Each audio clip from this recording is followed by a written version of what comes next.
परमात्मा का जो दृष्टांत बताया, मेरी जो इच्छा है वो यही है कि भगवान से ही अपनी उलझने सुलझवाओ, परमात्मा से ही प्रार्थना कर लो, उनसे कह लो। और अच्छी बात क्या है कि भगवान हर समय हर जगह मौजूद है, कहने के लिए नंबर भी नहीं लगाना पड़ेगा, रेंज का भी खतरा नहीं है, टावर आ रहा है कि नहीं यह भी मुश्किल नहीं है, लाइट गई है, अंधेरा है, ये भी चिंता नहीं है।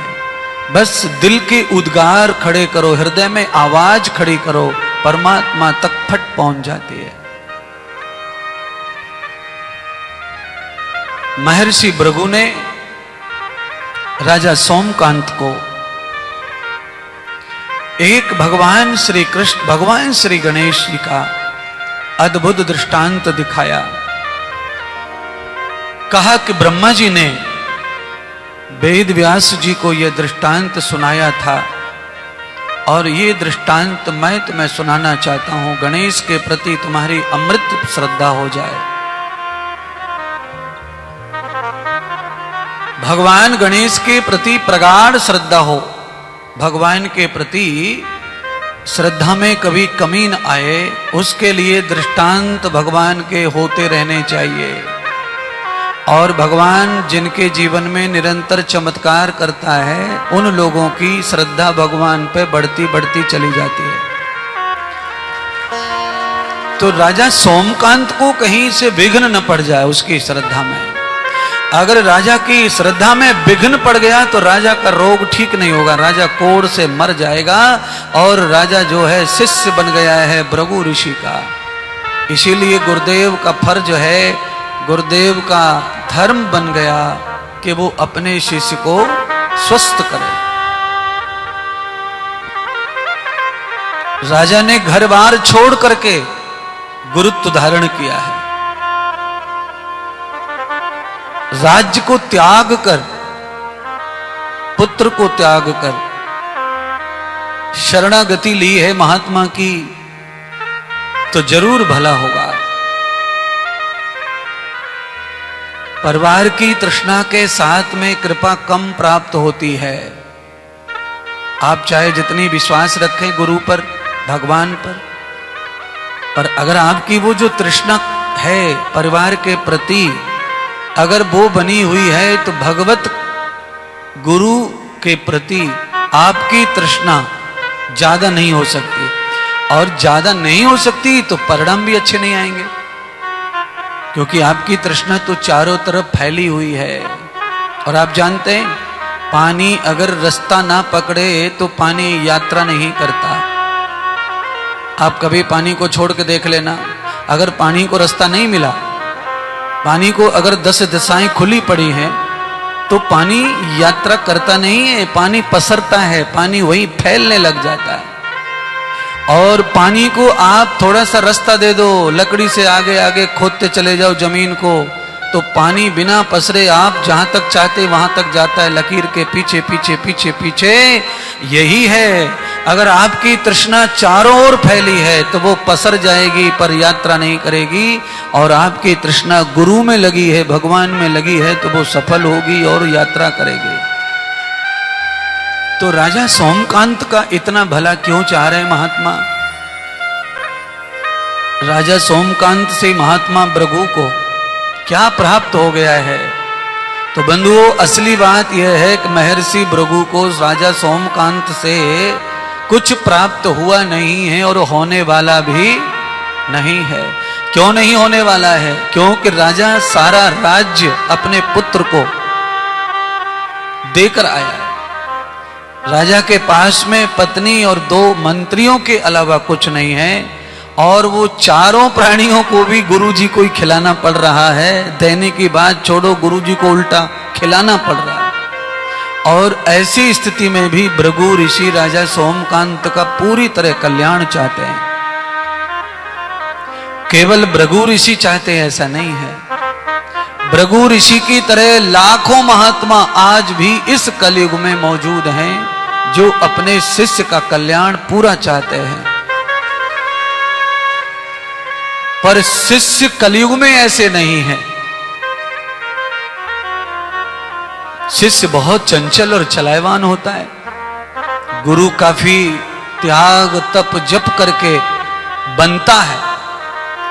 हो सकता है कि सभी महात्मा संत गुरु ऐसे न होते हों, पर अच्छे की कमी नहीं है। अपने शिष्य का कल्याण करने वाले जो हैं उनकी कोई कमी नहीं है। बहुत सारे महात्मा ऐसे, कई पिता ऐसे हैं जो दारू पीते हैं, पर वो कभी नहीं चाहते कि उनका बेटा दारू पिए। कई पिता ऐसे हैं जो और भी गंदे काम करते हैं, पर वो कभी नहीं चाहेंगे कि उनका बेटा ये करे। तो इसका सीधा अर्थ है कि कोई महात्मा चाहे अच्छा नहीं है, पर वो अपने शिष्य का कभी बुरा चाहेगा नहीं।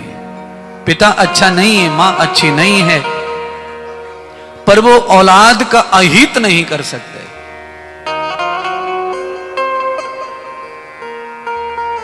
आपने एक गाना सुना है, पूत कपूत सुने हैं लेकिन माता सुनी न कुमाता। ये भगवान गणेश के लिए ही गीत गाया जाता है। लक्ष्मी दुर्गा माता के नवरात्रियों में ये गीत आते हैं, आरती आती है। यानी कि कभी पुत्र पुत्री शिष्य ये दुर्जन हो सकते, दुष्ट हो सकते, पर महात्मा कभी अपने शिष्य का नुकसान नहीं करेगा।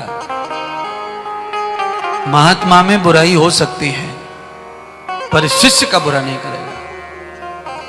माता पिता में बुराइयां होती ही हैं, पर फिर भी औलाद का बुरा नहीं करते। अच्छा स्कूल, अच्छे कपड़े, अच्छी व्यवस्था, मजदूरी करेंगे, शराब पिएंगे, जुआ खेलेंगे, पर इतना करके भी बच्चों के लिए साधन बनाते हैं माता पिता। तो ऐसे ही राजा सोमकांत के प्रति भृगु ऋषि का भाव है। और मुझे लगता है कि कोई आदमी चाहे कितना भी पापी क्यों ना हो, पर अगर वो शरणागति हो गया हो किसी के, और उसकी आर्द्रता, दीनता आपको दिख रही हो कि ये दीनहीन हो गया है, अब इसके आगे कोई मार्ग नहीं है सिवाय मरण के, इतना दुखी है, तो बंधुओं मुझे भी और आप सबको भी उसके लिए पूरा भाव श्रद्धा रखनी चाहिए। चाहे वो अच्छा है नहीं, पापी है, तो भी हमको उसकी मदद करनी चाहिए। क्यों करनी चाहिए? सबका कर्म अपना अपना होता है।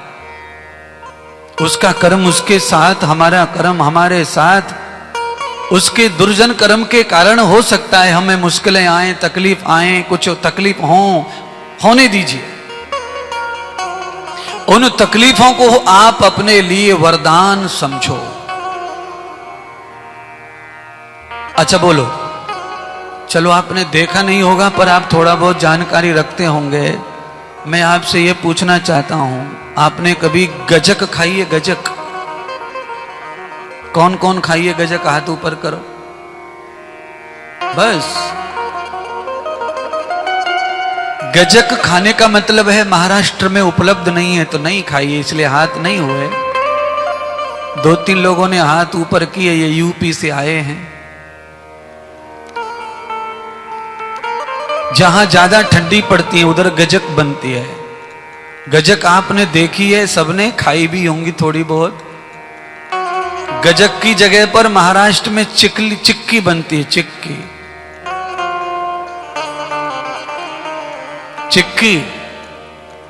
अच्छा, चिक्की खाने वाले कौन कौन है? क्या बात है। जय महाराष्ट्र, अरे जय हो चिक्की। चिक्की जो है ना, वो भी गजक का ही छोटा बहन भाई, ऐसा समझो। पर चिक्की में और गजक में फर्क है। गजक जो है कुटने से बनती है, उसे कुटाई होती है उसकी, और चिक्की जो है बड़ी सरलता से बन जाती है, उसकी कुटाई पिटाई नहीं होती है। मैं बताने के लिए मैंने आपको गजक का नाम लिया, मुझे समझाना चाहता था, वो मैं गजक के माध्यम से समझाना चाह रहा था। मेरे कहने का अर्थ यह है कि गजक के ऊपर बहुत बड़े बड़े धनकुटे चलते हैं, यानी बहुत बड़े मोंगरा, बहुत बड़े बड़े लकड़ी के कूटने वाले, तिल को भूनकर गुड़ में मिलाकर गुड़ और तिल की कुटाई होती है महाराज, और इतना कूट देते हैं उसको कि वो एकदम खड़खड़ा हो जाता है और उसकी क्वालिटी निखर जाती है और उसकी कीमत बढ़ जाती है। कहने का अर्थ आप समझ जाएं तो ठीक है, नहीं तो समझाता हूं। समझाने का अर्थ ये था कि गजक की तरह जो आदमी परमात्मा के दंड से कुट जाता है, पिट जाता है, वो निखर जाता है और वो सफल हो जाता है, उसकी बड़ी कीमत बढ़ जाती है महाराज। गजक इस साल जो है ठंडी आई, आने वाली है अब ठंडियां, तो इस साल मंगा लेना गजक। इस साल जो है महाराष्ट्र में चिकली मत खाओ, गजक मंगा लेना। इंदौर में बनती है, इंदौर से मंगा लेना, पास में ही इंदौर है। इंदौर दूर लगता हो तो और कोई शहर नजदीक होंगे मध्य प्रदेश में, वहां भी मिलता होगा। गजक तिल और गुड़ दोनों मिलके जब 4-5 लोग कूटते हैं उनको महाराज, और उसकी क्या वैल्यू होती है, क्या स्वाद होता है। आप तिल की चिक्की खाओ या तो सिंग मूंगफली की खाओ, दांत में चिपकती है वो, गजक नहीं चिपकती। क्योंकि गजक नहीं चिपकती है उसका कारण है उसकी कुटाई। कुटाई की वजह से गुड़ और चीनी का जो दोष है वो निकल जाता है। इसीलिए गजक जो है दांतों से नहीं, होठों से खाई चली जाए ऐसी बन जाती है, होठों से फूट जाती है, दोष निवारण हो जाता है, उसका दोष मिट जाता है। मेरे प्यारे बंधुओं सज्जनों, आज मैं जो समझाना चाहता हूं वो यह है कि सोमकांत राजा को महर्षि भृगु ने एक अद्भुत भगवान श्री गणेश का दृष्टांत सुनाया। कहा, राजन, भगवान ब्रह्मा कह रहे हैं वेद व्यास जी को,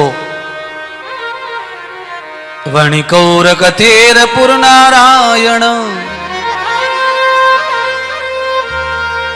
बृहदत्व युक्त वल्लाल युस्त सुत मूल व्याधि सरंचितम बाध पुत्राणाम ये वे भक्त उपासितम मनोभ्यातम मनोरभूयम मनोरकृत मूल मनोहरम। 3 बार मैंने मनोहर मनु शब्द का प्रयोग किया।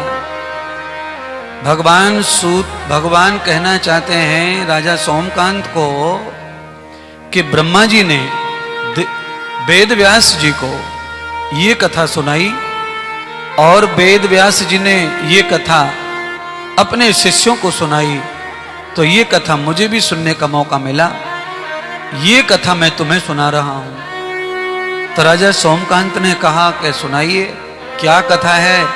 तो कहा, वाणी वणिकऊ एक बनिया समाज में यानी वाणी समाज में, वैश्य समाज में नारायण नाम का एक व्यक्ति पैदा हुआ।